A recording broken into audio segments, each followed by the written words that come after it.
हम बात करने जा रहे हैं उत्तर प्रदेश की। उत्तर प्रदेश की 8 सीटों पर मतदान होना, ये पश्चिमी उत्तर प्रदेश की 8 सीटें हैं।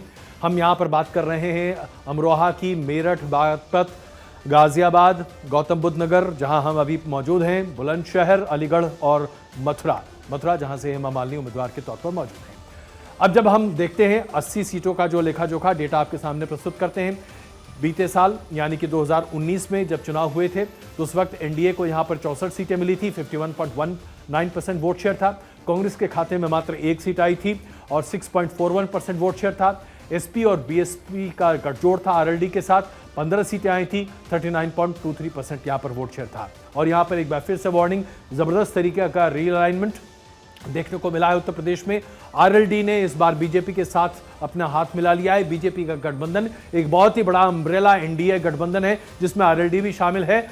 समाजवादी पार्टी और कांग्रेस इस बार हाथ मिला चुके हैं, बीएसपी अलग है।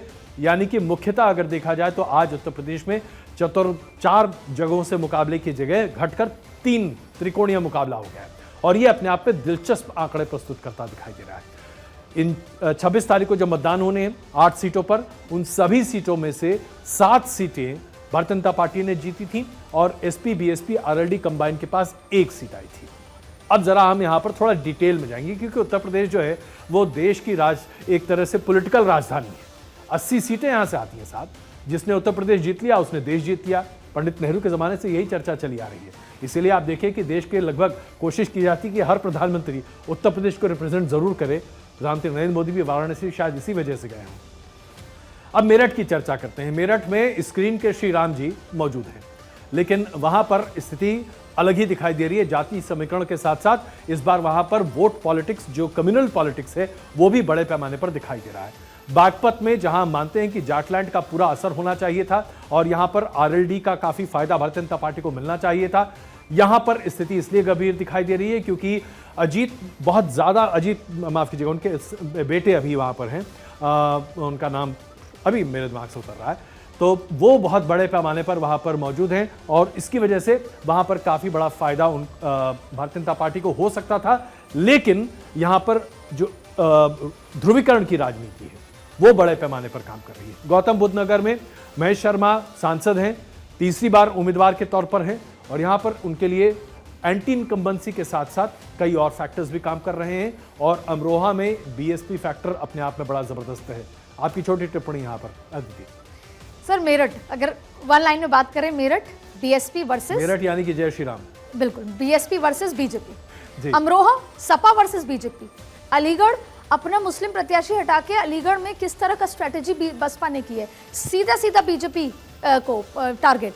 इसके साथ साथ अगर हम गौतम बुद्ध नगर देखें, महेश शर्मा लेकिन घर घर तक जा रहे हैं करने, तो ये 8 सीटें बहुत रोचक हैं। इसके 2 वजह हैं और मैं इसलिए बताना चाहती हूँ। पहली वजह, बसपा की 45 सीटें में जब उन्होंने प्रत्याशी उतारे तो बहुत रोचक था कि उसकी कम से कम 15 सीटों पर वो सीधा सीधा बीजेपी को फाइट दे रही है या वोट काट के इंडिया गठबंधन का सपोर्ट है, तो सब और कई जगह और ज्यादातर सीटों पे सपा और इंडिया गठबंधन को फाइट दे रही है। सवाल मेरा आपसे भी ये है कि ये जो हाथी है ये 2.5 चाल चल रहा है, ये घोड़ा बन गया है, इस बार ये चाहता क्या है? ये बीजेपी की बी टीम नहीं लग रहा, ये इंडिया गठबंधन की भी बी टीम नहीं लग रहा, तो क्या ये अपने अस्तित्व को बताना चाहता है कि मैं जिंदा हूं, हाथी चुनाव में है? क्या स्थिति है? अदिति, हम शो के पहले चर्चा कर रहे थे, we were discussing the show, और उस दौरान मैंने आपके सामने ये कहा था कि अभी मैंने मायावती जी के भतीजे का एक इंटरव्यू पढ़ा और उसमें एक लाइन मुझे बहुत ज़बरदस्त तरीके से अट्रैक्ट कर रही थी। उनका कहना था कि अगर हम पहले से ही अपने बगावती तेवर भारतीय जनता पार्टी के खिलाफ स्पष्ट तरीके से सामने रखते तो विपक्ष की पार्टियों पर जिस तरह से जो कहा जाता है कि सुरक्षा एजेंसियां और जांच एजेंसियों की कुछ खास मेहरबानी होती है, वो हमारे ऊपर भी होने लगती और ये मेहरबानी उन पर ज़्यादा होती जो हमारे समर्थक हैं और वो इस मेहरबानी को सपोर्ट नहीं कर सकते थे, इसको अफोर्ड नहीं कर सकते थे, इसलिए हम चुप्पी साधे रहे। अब जब मौका आया है तो हम खुलकर सामने हैं। और एक छोटी सी बात, क्योंकि मैं फर्स्ट फेज से पहले मुजफ्फरनगर गई और उसके आसपास के इलाके, तो जाटों को लेकर, आरएलडी को लेकर एक बहुत रोचक बात है। मैं काका ताऊ के बीच में खाट पे बैठी, मैंने उनसे समझा आप कहाँ हैं, तो उन्होंने एक बात कही कि हमारे लिए इज्जत सबसे ज्यादा है। सपा ने हमें इज्जत नहीं दी, बीजेपी ने दी, तो हम बीजेपी के साथ जयंत साथ हैं। लेकिन दूसरे ताऊ ने एक और बात कही जो बहुत इंपॉर्टेंट है। उन्होंने कहा कि जब अजीत सिंह जी को हराया उनको घर से निकाल दिया, यहाँ तक कि दिल्ली में उनका बंगला खाली हुआ तो सामान बाहर रख दिया। तो वो भी हमारी इज्जत की बात है। अब भले ही जयंत साथ हो, लेकिन हम ये नहीं भूलेंगे कि अजीत सिंह को हराया था, वो भी उनका मानना था कि ट्रिक करके हराया था। तो ऐसी स्थिति में एंटी इनकम्बेंसी भी है। तो जाटों का आप, मैं इसलिए एग्जाम्पल देना चाहती हूँ कि मैंने खुद अपने कानों से सुना कि जाट भी कहीं ना कहीं आरएलडी और बीजेपी के गठबंधन पे थोड़ा कंफ्यूज्ड है और कई लोग दिल हार चुके हैं। इसमें देखिए कंफ्यूजन की स्थिति इसलिए है, मैं जयंत जी का नाम भूल रहा था, इसलिए क्षमा चाहता हूं जयंत जी, माफ़ी चाहता हूं आपसे। लेकिन जयंत ने जिस तरीके से आखिरी लम्हे पर, देखिए पूरा किसान आंदोलन जब चल रहा था और दूसरी बार भी किसान दिल्ली पर घेरा बनाने की कोशिश कर रहे थे, घुसने की कोशिश कर रहे थे, तो जयंत और उनकी पूरी पार्टी किसानों के साथ खड़ी थी। लेकिन ऐन मौके पर उन्होंने पलटी मारा और एनडीए के समर्थक बन गए। जाहिर सी बात है इसका असर तो उन्हें झेलना पड़ेगा। इस बार मायावती, जैसा कि हमने आपको कहा और आप भी इस बात में चर्चा कर रही हैं, मायावती इस बार के उत्तर प्रदेश के चुनाव में एक्स फैक्टर हैं। अब ये एक्स फैक्टर कहां किसको एक्स करेगा ये देखने वाली बात है। एक्स का एक्स कहां चलेगा ये देखने वाली बात है। लेकिन अब जब आप समुदाय की बात करते हैं, एक बहुत ही दिलचस्प बात है जो कि कई रिपोर्टों में सामने आ रही है। इस बार उत्तर प्रदेश में खास करके मुसलमान बिल्कुल चुप है और उत्तर प्रदेश में तकरीबन 10 से 12 ऐसी कंस्टिट्यूएंसीज हैं जहां 30% से ज्यादा मुसलमान मतदाता हैं जो कि निर्णायक स्थिति में होते हैं उत्तर प्रदेश के मतदान को प्रभावित करते हैं।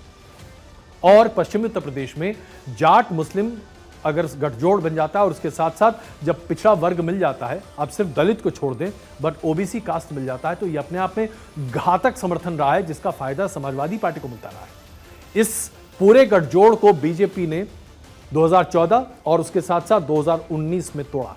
लेकिन अगर इस बार ये इक्वेशन क्रैक नहीं हो पाता है और दोबारा जातीय समीकरण पर यह चुनाव बनता दिखाई देता है तो बहुत मुश्किल हो सकती है भारतीय जनता पार्टी के लिए, कम से कम इन 16 सीटों में। पहले फेज में देखें आप किस तरह से उत्तर प्रदेश की तमाम पार्टियां, खास करके समाजवादी पार्टी, कांग्रेस और उसके साथ साथ बीएसपी भी कह रही है भाई साहब हमने तो काम कर दिया।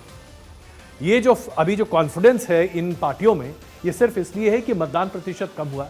लेकिन अगर इस बार भी कुछ ऐसा ही दिखा तो उत्तर प्रदेश की राजनीति में एक बड़ा परिवर्तन दिखाने को मिल सकता है। अब जैसे हम यहां पर गाजियाबाद की सीट की बात करें, अभी हम राजपूतों की बात कर रहे थे और इसलिए ये सीट मैं आपके सामने त्रिकोणीय मुकाबला है। ये अपने आप में बहुत ही महत्वपूर्ण बन गया है।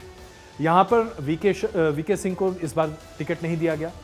इसके पहले राजनाथ सिंह ने इस जगह से अपनी उम्मीदवारी रखी और जीते भी थे। इस बार बड़े पैमाने पर राजपूत नाराज हैं कि हमारे राजपूत उम्मीदवार को यहां पर क्यों जगह नहीं दी।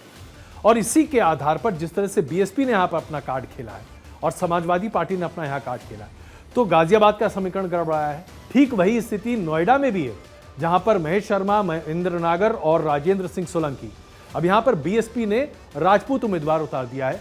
नोएडा में तकरीबन 2 लाख राजपूत वोट हैं। 2 लाख वोट कोई छोटी मोटी संख्या नहीं है, जिसका अच्छा खासा असर है।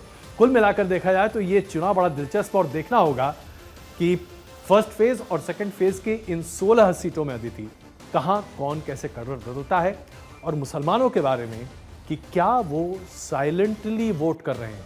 इस पर मुझे लगता है कि हम पूरा 1 घंटे का शो कर सकते हैं। एब्सोल्युटली, ऐसे बहुत सारे मुद्दे हैं जिस पे मैं बसपा, सपा और तमाम मुद्दों पर, लेकिन you raised a very valid point. Not just Muslims in UP, I have been to half of the country, voters are silent majorly. In fact Uttar Pradesh और राजस्थान में इस बार बहुत कुछ अलग होता नजर आ रहा है जो हम भाप पा रहे हैं, पर वोटर साइलेंट है अक्रॉस। आप गाँव में जाएं, आप अर्बन इलाके में जाएं, माइक के साथ तो वो बोलेगा ही नहीं।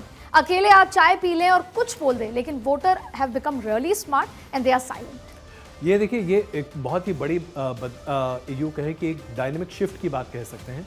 हम अगर बड़े पैमाने पर देखें तो 2004 के बाद से हमने मतदाता को अति उत्साहित होते देखा था। वो एक अति उत्साह आपको दिखाई देता, आप माइल लेके पहुंचे, 100 आदमी जमा जाता था किसी गांव में और उसके बाद आपके पीछे लोग पड़ जाते थे। लेकिन आज लोग माइक देखकर, अच्छा भाई चलो बाद में बात करते हैं। लेकिन सर एक छोटा सवाल आपसे कि नॉट जस्ट वोटर्स, आपको ऐसा क्यों लग रहा है किसी भी पॉलिटिकल पार्टी का वर्कर भी उत्साहित नहीं है?